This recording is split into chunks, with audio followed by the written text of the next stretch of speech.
What's the best advice you've ever received? Story 1. I asked my grandpa what it felt like to grow old. Grandpa is a man who will deliberate on which part of the newspaper to start with each morning, so I knew my question would take him some time to answer. I said nothing. I let him gather his thoughts. When I was a boy, Grandpa had once complimented me on this habit. He told me it was good that I asked a question and gave a person silence, and being that any compliment from him was so few and far between. This habit soon became a part of my personality and one that served me well. Grandpa stared out the window and looked at the empty bird feeder that hung from an overgrown tree next to the pond he built in the spring of 1993. For 20 years, Grandpa filled up the feeder each evening, but he stopped doing it last winter when walking became too difficult for him. Without ever taking his eyes from the window, he asked me a question. Have you ever been in a hot shower when the water ran cold? I told him I had. That's what aging feels like. In the beginning of your life, it's like you're standing in a hot shower. At first the water is too warm, but you eventually grow used to the heat and begin enjoying it. But you take it for granted when you're young and think it's going to be this way forever. Life goes on like this for some time. Grandpa looked at me with those eyes that had seen so much change in this world. He smiled and winked at me. And if you're lucky, a few good-looking women will join you in the shower from time to time. We laughed. He looked out the window and continued on. You begin to feel it in your 40s and 50s. The water temperature declines just the slightest bit. It's almost imperceptible, but you know it happened and you know what it means. You try to pretend like you didn't feel it, but you still turn the faucet up to stay warm. But the water keeps going lukewarm. One day you realize the faucet can't go any further, and from here on out the temperature begins to drop. And every day you feel the warmth gradually leaving your body. Grandpa cleared his throat and pulled a stained handkerchief from his flannel shirt pocket. He blew his nose, balled up the handkerchief, and put it back in his pocket. It's a rather helpless feeling, truth told. The water is still pleasant, but you know it will soon become cold, and there's nothing you can do about it. This is the point when some people decide to leave the shower on their own terms. They know it's never going to get warmer, so why prolong the inevitable? I was able to stay in because I contented myself recalling the showers of my youth. I lived a good life, but still wish I hadn't taken my youth for granted. But it's too late now. No matter how hard I try, I know we'll never get the hot water back on again. He paused for a few moments and kept looking out the window with those eyes that had seen 91 years on this earth. Those eyes that lived through the Great Depression. Those eyes that beheld the Pacific Ocean in World War II. Those eyes that saw the birth of his 3 children, 5 grandchildren, and 7 great-grandchildren. He had indeed lived a good life, I thought to myself. And that's what it feels like to grow old. Edit. There seems to be some concern over who wrote this story. I can confirm it's me. The article that's linked as the top reply to my comment has stolen my story and passed it off as their own. If you click the link, you'll see I've posted a comment on their page that cites my original Reddit source and asked them to take it down. Additionally, I've sent a message to the site administrators. Story 2. Okay, story time, soon day. I was sitting around.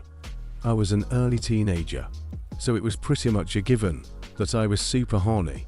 I began jacking off because, well, what else is there to do? Am I right? Anyways, I was jerking and working, and I wanted to escalate my masturbatory experience. I wanted to fuck something. Unfortunately for my young, narcissistically promiscuous self, this is easier said than done. So I set out on a quest, introspective and extrospective, to find some object that is fuckable. I looked at loofahs and chairs and trash cans and trash, but nothing quite fit the size of my pubescent dick. Until I found the one. It was a calendar I had several years out of date, that was bound with a metal spiral, like a notebook. The spiral seemed just the right size to fit my monument to horniness. So, instead of taking precautions, like lubing up, or getting all the way hard or thinking. I went gung-ho at it. As I said before, I was not quite all the way erect, and so as I was going at it, the tiny monster began to expand. As you can imagine, it started to get a little uncomfortable in a couple of ways, so I decided to give it a rest. Unfortunately, the little guy had swollen a bit, both from bonerosity and from some chafing from the metal rings. I had found that my dick had gotten stuck in the calendar. So there I was, saving the date in a very special way, and nobody else was home. I couldn't pry my Excalibur from this stone to crown myself the king of stupid fucking ideas. I had to get somebody to help, though. I wasn't about to call 911, since I had heard that you got billed for that sort of stuff, and I didn't want my mom finding out about this escapade. The only person nearby that I could think of was old man Nicholson, my neighbor. This guy had to be 70, at least. He had been in the war, and was short, stocky, and I'm pretty sure was made of calluses. For the huge extent that I did not want to go to him for help, I had to. So I went waddling over next door as discreetly as possible, with my pants most of the way on. I rang the doorbell, and after an uncomfortable minute or so, he came to the door. At first, he didn't notice the problem, but I said something like, "Mr. Nicholson, I need some help," and looked down at the problem that had arisen. He didn't even bat an eye. He took me inside, and using some pliers, we eventually got the rings apart enough for me to withdraw. He didn't ask any questions, but when I was walking out of the door, he looked me in the eye and said, "Son, you just don't fuck calendars. TL, doctor, don't fuck calendars. Edit, gold, oh wow. That makes feel so great. So great I could fuck something. That calendar looks nice."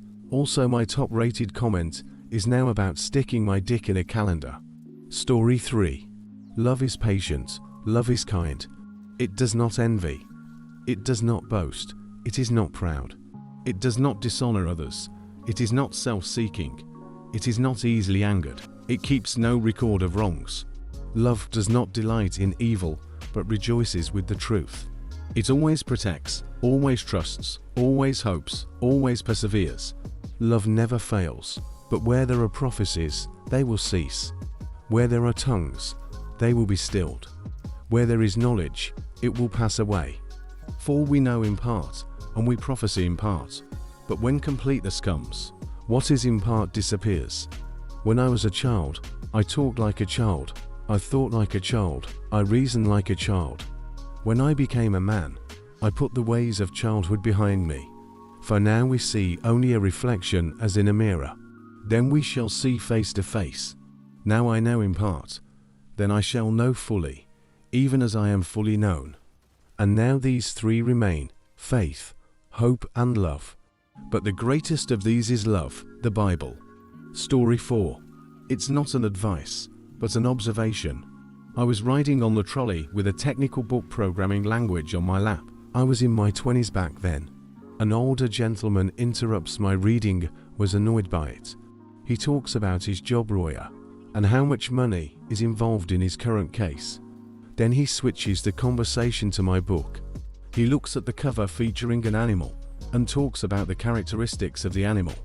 I didn't understand why he spent so much time on describing this animal.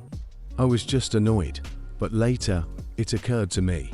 He was making an observation on why the animal was placed on the cover of the book. And that's when it hit me.